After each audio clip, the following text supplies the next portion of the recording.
ભરૂચમાં કહેવાતા વિધર્મી વૃદ્ધ સસરાએ હિન્દુ વિધવા પુત્રવધૂને દુકાનમાં ઘૂસીને માર મારતા હોવાના સીસીટીવી ફૂટેજ આવ્યા સામે.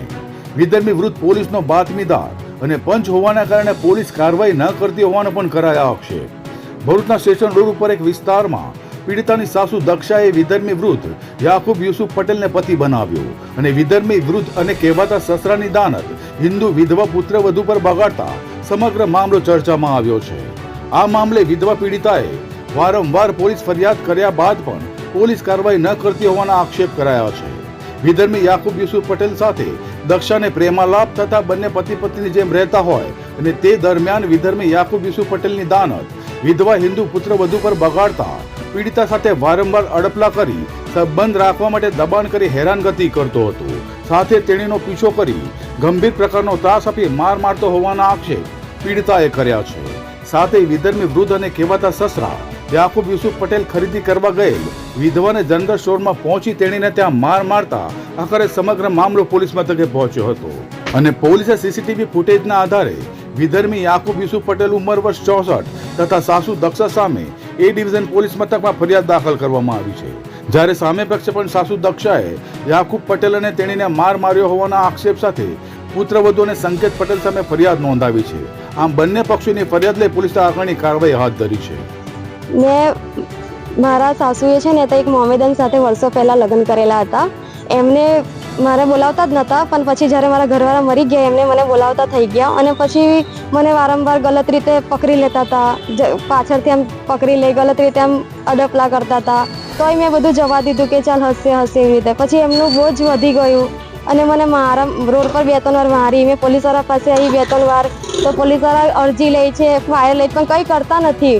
અને ઉપરથી મને એવું કહે છે કે તું મારી તો સંબંધ નહીં રાખશે તો તારા ભાઈને મારી નાખીશું, તારા ભાઈને મારીશું, તારા ભાઈને ગલત રીતે ફસાઈ દઈશું, એવી ધમકી આપીને મને બ્લેકમેલ કરવાની કોશિશ કરે છે એ લોકો. તો બી હું ના જ પાડું છું, ઝૂકતી જ નથી. તે લોકો મને આ રીતે રસ્તા પર આવી રીતે મારે છે, મારી લે છે અને ઉપરથી મને દબાવવાની કોશિશ કરે છે કે તું મારી સાથે રહી નહીં, તને કોઈની નહીં થવા દે. અને હું પોલીસવાળા પાસે 2-3 વાર આવી, કેટલી વાર આવી હશે. મારે એફઆઈઆર બી થઈ છે, એકવાર અરજી વચ્ચે મહિના પહેલાં બી થઈ, 3-4 મહિના પહેલાં મેં એફઆઈઆર કરી છે. પોલીસવાળા કંઈ જ કરતા નથી ને ઉપરથી પોલીસવાળા મને ખુલ્લેઆમ જ કહે છે કે પોલીસવાળા કશું ખાઈ નહીં. પોલીસવાળા કહે છે કે અમારો માણસ છે, જામીનદાર છે, પંચમાં રહી છે, એટલે અમારે અડધી રાતે એને બોલાવવાનો હોય. તો એ મારો અડધી રાતે મારો પીછો કરે, સવારમાં 7 વાગે પીછો કરે, મેં જઈ જાઉં તઈ મારો પીછો કરે છે.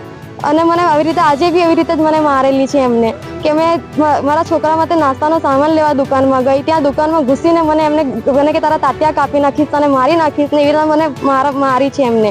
અને હું ડરના કારણે મારા ભાઈને જ્યારે બોલાય તો મારા ભાઈએ મને મારા બચાવવા આવ્યો તો મારા સાસુને લઈને આવીને જો મને કેવી રીતે મારી છે. મને ખસ્તું બધું વાગ્યું છે પગમાં ને આમ બધું હોઠ પર ને બધે જ.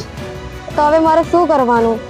પોલીસ કંઈ સાંભળતી જ નથી. અગર આ પોલીસ નહીં સાંભળે તો હું મારી રીતે અહીંયા જ ઘરે કેરોસીન છાતીને અહીંયા જ સળગીને મરી જઈશ. કેમ કે હું વિધવા છું, મારા 2 છોકરાને હું પાલવા માટે હું નોકરી કરું છું. આ લોકો મને નોકરી પણ નથી કરવા દેતા શાંતિથી. બસ તું મારી થઈને જ રહે, તું મારી રખાત બનીને જ રહે. અને મને અત્યારે પોલીસ સ્ટેશનમાં બી મને એવી ધમકી આપી છે કે તારા ભાઈને મારી નાખીશું, તને મારી નાખીશું. પોલીસની સામે એવી ધમકી આપે છે મને. મેં યાકુબ યુસુફ પટેલની સામે ફરિયાદ કરી છે. મારા સાસ એ ગીકોરિયામાં રહે છે. બસ મને આ લોકોથી મને ને મારા ભાઈને કંઈ બી થાય એની જવાબદારી કોની? કેમ કે પોલીસ તો કશું જ કરતા નથી.